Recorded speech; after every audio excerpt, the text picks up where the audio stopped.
They call me Dr. Alessa Vance. The name is a suit of armor, starched and white, designed to hold the world, and myself, at a precise clinical distance. At 38, my life is a map of carefully drawn lines. I do not cross them. No one is permitted to cross them.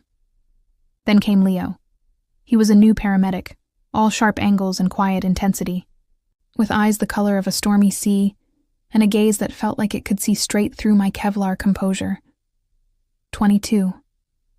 A lifetime separated us, and I reminded myself of that every time I felt the air shift when he entered a room. It was in the controlled chaos of the ER that I first truly saw him. Not as a name on a roster, but as a presence. A code blue was spiraling out of control, a young man crashing on the table. The air was thick with shouted orders and the frantic beep of the monitor. I was running the resuscitation, my voice a calibrated instrument of calm. "Push 1 of epi," I commanded, my hands performing a precise dance of compressions. A new set of hands, steady and sure, was there with the vial before I'd even finished the sentence. Leo. His forearm brushed against mine as he passed the syringe. A simple professional touch. But it wasn't simple. It was a jolt of lightning in the sterile air, a sudden shocking heat that traveled straight to my core. My breath hitched, a microscopic fracture in my facade. Our eyes met for a fractured second over the patient's lifeless form. In his gaze, I didn't see the deference the others showed. I saw a silent, fierce understanding of the battle we were waging. I saw a challenge. The patient stabilized. The team exhaled, a collective release of tension. As they dispersed, I found myself alone for a moment by the supply cart, my hands trembling slightly. I curled them into fists. "Dr. Vance?" His voice was deeper than I expected, a low rumble that vibrated in the space between my ribs. I turned. He was standing there holding out a forgotten chart. His proximity was a physical force, warming the side of my body. "You dropped this," he said, his eyes holding mine. "Thank you," I replied, my tone cooler than I intended, a defense mechanism. My fingers brushed his as I took the clipboard. The second touch was worse. It was deliberate now, a point of contact that seemed to scream in the quiet hallway. I felt the faint calluses on his fingertips, the solid strength in his hand. A flush crept up my neck. He didn't pull his hand away immediately. His gaze dropped to my mouth for a heartbeat before returning to my eyes. "You were incredible in there." It wasn't flattery. It was a statement of fact, and it undid me more than any compliment ever could. He wasn't looking at my title or my age. He was looking at me. "It's the job," I said, my voice tight. I took a step back, reclaiming the oxygen he seemed to be stealing from the air. "We all do it." A faint, knowing smile touched his lips. It was gone in an instant, but I saw it. He saw right through me. He saw the effort it took to be Dr. Vance. The days bled into a week of charged moments. A universe of meaning lived in the spaces between our words. He'd be across the nurse's station, and I'd feel his gaze like a physical touch, raising the fine hairs on my arms. I'd be giving a report, and he'd listen with an intensity that felt like a caress, his full attention a gift I hadn't known I craved.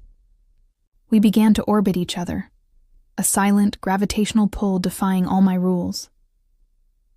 The breaking point came on a rain-lashed Friday night. A multi-car accident had flooded the ER with chaos. For hours, it was blood and tears and the relentless pace of stitching the world back together. I was in a curtained bay, suturing a deep laceration on a terrified girl's arm, my voice a low, soothing murmur as I worked. Leo was there, assisting, his presence a steady anchor in the storm. When the last stitch was placed and the girl was settled, the adrenaline finally receded, leaving a profound, bone-deep exhaustion in its wake. The curtain swished shut, leaving us in a small, private world of dim light and the scent of antiseptic. I leaned back against the cold metal cabinet, closing my eyes for just a second. I let the mask slip just a fraction. The unyielding Dr. Vance needed a moment to simply breathe. I felt him before I saw him. When I opened my eyes, he was standing right in front of me, closer than he'd ever been. The air crackled, thick and heavy with everything we hadn't said. "Alessa," he whispered. He'd never used my first name. It was a forbidden incantation on his lips, and it shattered me. My professional title, my armor, lay in pieces at my feet. I should have stopped him. I should have rebuilt the walls, reestablished the distance. but I was so tired of holding the fort alone. He didn't touch me. He just looked at me, his stormy eyes tracing the lines of fatigue on my face, the slight tremble in my hand that I tried to hide. "You don't always have to be the strongest one in the room," he said. His voice so soft it was almost a prayer. And in that moment, he wasn't a 22-year-old paramedic. He was just a man seeing a woman, truly seeing her, in her moment of weakness. And instead of making me feel vulnerable, it made me feel powerful, seen in a way I had never been before. My breath caught. My carefully constructed world tilted on its axis. This was no longer a harmless professional flirtation. This was a precipice, and as I stood there, trapped in the magnetic field of his gaze, feeling the heat of his body mere inches from mine, I knew with a terrifying, thrilling certainty that I was already falling. The space between our bodies in that dimly lit bay was a live wire. I could feel the heat radiating from him, a stark contrast to the cold steel at my back. The sound of my name, Alessa, still hung in the antiseptic air, a ghost that had stripped me bare. I didn't move. I couldn't. My heart was a wild, frantic thing against my ribs, a caged bird feeling the first crack of daylight. His words, "You don't always have to be the strongest one," weren't a challenge to my authority. They were an invitation to lay it down, and God, the temptation was a physical ache, but the habit of a lifetime was a formidable foe. I pushed away from the cabinet, the movement jerky, putting a precious foot of cold, hard floor between us. "It's Dr. Vance," I said, but the words were ash in my mouth, devoid of their usual command. A shadow of a smile, not of mockery but of understanding, touched his lips. He nodded once, a slow, deliberate dip of his chin. He was granting me the retreat, but his eyes promised the battle was far from over. "Of course, Doctor." He left then, the curtain swishing shut behind him with a finality that felt like a sentence. I was left alone in the sudden silence, the echo of his presence louder than any siren. I pressed my cool fingers to my flaming cheeks. The line had not just been crossed, it had been obliterated. The following days were a special kind of torture. The professional facade was back in place, but it was a fragile shell, and we were both acutely aware of the fissures. Every interaction was a dance of subtext and stolen glances that lasted a heartbeat too long. He'd hand me a patient file, and our fingers would deliberately, cautiously brush. A simple passing touch that sent a jolt straight to my soul. I'd be giving instructions to a group of interns, and my gaze would inevitably find his in the crowd. He wouldn't be smiling, just watching, listening with that unnerving totality, as if my every word was a secret he was committing to memory. Our conversations became landmines of confession, disguised as shop talk. We were in the break room, the only two souls at 3 a.m. I was staring into a cup of bitter coffee, the weight of a lost patient sitting heavily on my shoulders. "You can't save them all, you know?" His voice was quiet from the doorway. I didn't look up. "I'm aware of the statistics, Leo." "That's not what I meant." He came to lean against the counter opposite me. "I meant you carry the ones you lose like stones in your pockets. I can see it. You get heavier every time." My head snapped up. How could he see that? I prided myself on my clinical detachment, on leaving the grief at the hospital doors. But he saw the stones. He saw the weight. "And what do you do with your stones?" I asked, my voice barely a whisper. He held my gaze, the storm in his eyes calm, deep. "I remember their names. I don't try to forget. It's the weight that reminds me why I run toward the wreckage in the first place." It was the most intimate thing anyone had ever said to me. In that moment, the age gap, the titles, the rules, they were meaningless. We were just two people who knew the taste of failure and the desperate need to make a difference. The connection was a deep, resonant chord struck in the hollow of my chest. The magnetic pull became a riptide, impossible to fight. I stopped trying to. I found myself lingering after my shift if I knew he was still on duty. I'd invent reasons to go to the ambulance bay, just for the chance to feel that specific tension that only existed in the space between us. The surrender came on a rain-soaked night, much like the first. My car, a sensible sedan that matched my sensible life, had a flat tire in the staff parking lot. I stood under the dim glow of a street lamp, the cold rain soaking through my coat, feeling a wave of utterly pathetic frustration. It was the final straw on a mountain of exhaustion. I didn't hear him approach, Just saw his boots stop beside me. Let me, Leo said, his voice a low rumble that cut through the drumming rain. I was too tired to argue, too weary to be Dr. Vance. I just nodded, wrapping my arms around myself as he wordlessly shrugged out of his own jacket and draped it over my shoulders. It was warm from his body and smelled faintly of soap in the crisp night air. The gesture was so possessively gentle it stole my breath. I stood there, shrouded in his scent, and watched him work. He changed the tire with a quiet, efficient strength, his movements sure and fluid. The rain plastered his dark hair to his forehead, and I had the most dangerous, compelling urge to push it back. When he was done, he straightened up, wiping his hands on his jeans. His white t-shirt was soaked through, clinging to the defined planes of his chest and shoulders. The sight was a punch to my gut, a raw physical awareness that left me dizzy. All done, he said, his eyes finding mine in the semi-darkness. Thank you, I managed, my voice hoarse. He took a step closer. The rain was a curtain, isolating us in our own world. Alessa, this time I didn't correct him. I just looked at him, my defenses lying in ruins at my feet. The control I had wielded like a weapon for so long felt like a distant memory. Here, in the pouring rain, I was just a woman, and he was just a man who saw her. He reached out, his movements slow, giving me every opportunity to pull away. His thumb brushed a drop of rain from my cheekbone. The touch was electric, a searing brand that melted the last of my resolve. His thumb lingered, tracing the line of my jaw, his gaze dropping to my lips. My breath hitched, a silent surrender. He leaned in, and the world stopped. His lips met mine, not with the hesitancy of a younger man, but with a devastating certainty. It was not a gentle kiss. It was a confession. It was an answer to every charged glance, every lingering touch, every word left unspoken. It was a torrent of feeling that had been building for weeks, finally breaking free.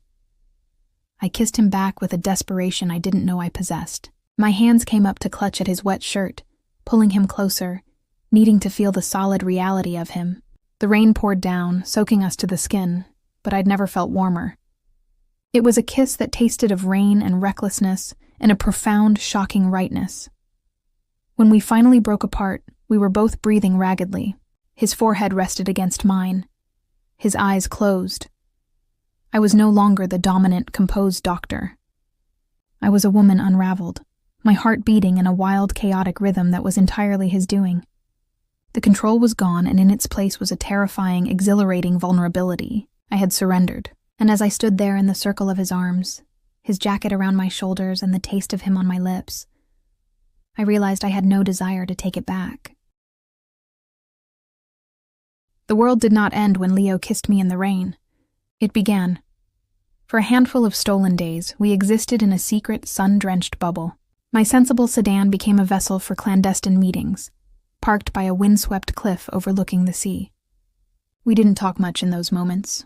We didn't need to. His hand would find mine, his thumb tracing slow circles on my palm.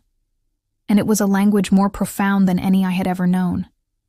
I learned the landscape of his silence, the weight of his gaze, the way his laughter, when it came, felt like a victory. He saw the woman behind the white coat, the one who was weary, who was tender, who had forgotten what it was like to be cherished.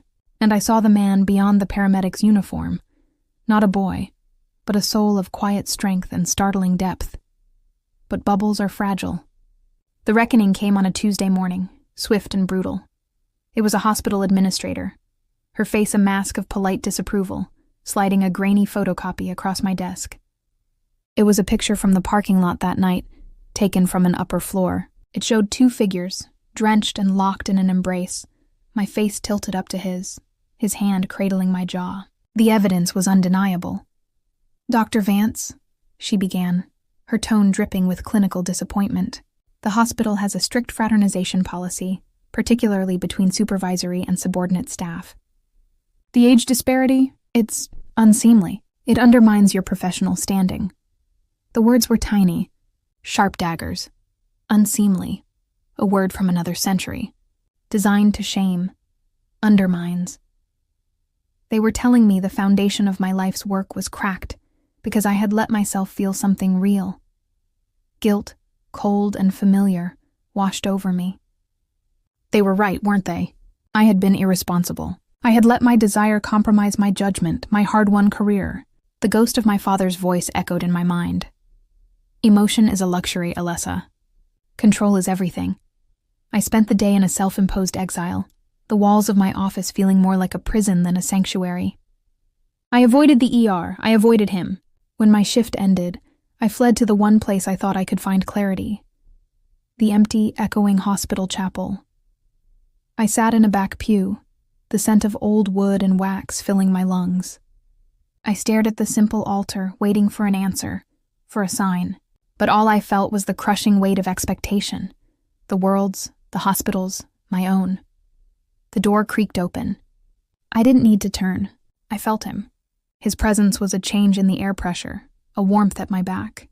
He didn't speak. He simply sat beside me, his shoulder not quite touching mine, filling the sacred space with the quiet certainty of his being. The silence stretched, but for the first time, it wasn't charged with tension. It was heavy with understanding. "They talked to you," I finally said, my voice raw in the stillness. "Yes." They gave me a choice. I closed my eyes, the words tasting like ash. End it or face a review that could cost me my directorship. Possibly my license. I know. I turned to him then, my composure shattered. "Leo, don't you see? This is what I was afraid of. This is the cost. My career. It's who I am." He looked at me, his stormy eyes clear and unwavering. "Is it?" he asked softly. "Is it who you are, Alessa? Or is it just what you do?" The question struck a chord so deep it vibrated in my soul. For 20 years, I had defined myself by my title, my control, my ability to hold everything together. But in his arms, in the rain, I had been more me than I had ever been in the operating room. "I'm running from this," I whispered, a tear tracing a hot path down my cheek. "I'm running from you because it's the one thing I can't control. It's the one thing that could truly break me." He reached out, his fingers gently wiping the tear away. His touch was not a demand, it was an anchor. "Then stop running," he said, his voice low and fierce. "Let it break you. Let it break you open. Because what's on the other side of that control isn't ruin, Alessa. It's us. And I'm not asking you to choose me over your career. I'm asking you to choose a life that has room for both. A life that has room for you." And there, in the quiet chapel, with his words settling over me like a benediction, the final wall around my heart crumbled to dust. He wasn't a threat to my life. He was an invitation to a bigger one. He wasn't asking me to be weak. He was giving me the courage to be vulnerable, to be whole. I leaned forward, my forehead coming to rest against his. I let out a shaky breath. A lifetime of restraint exhaled into the hallowed air. "Okay," I breathed. "Okay." The release was a physical sensation, a unclenching of a fist I hadn't known I was holding. I was choosing the reckoning. I was choosing the scandal, the whispers, the uncertainty. I was choosing him. The world did not applaud our choice. There were sidelong glances, murmured conversations that halted when I entered a room. The hospital placed me on a temporary, non-clinical administrative duty. A slap on the wrist and a glaring mark on my record. It stung, but the sting was distant, like a wound seen through water, because I had found a new center of gravity. Weeks later, I found myself standing in my own kitchen, bathed in the soft, buttery light of a Saturday morning. The scent of coffee and frying bacon filled the air. Leo was at the stove, his back to me, humming softly off-key. He was wearing a pair of my old sweatpants that were too short for him, and a t-shirt that was stretched tight across his shoulders. I leaned against the doorframe, just watching him. The simple domesticity of the scene was more cinematic, more profound, than any dramatic kiss in the rain.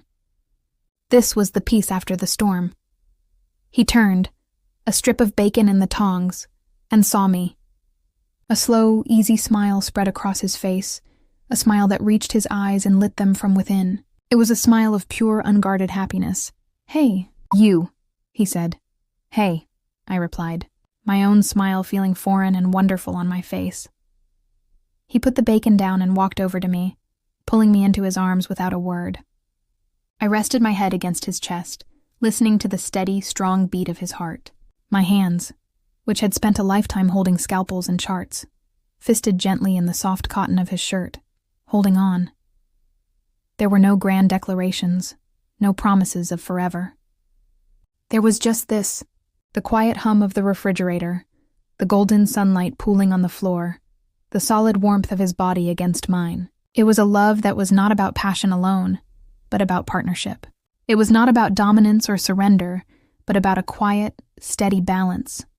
He had seen me weak, and in doing so had shown me my own strength.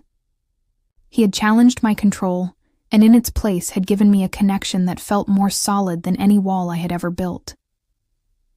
I looked up at him, at the man who had quieted the storm inside me, and I knew. This was not a complication. This was not a rebellion. This was the beginning of everything real.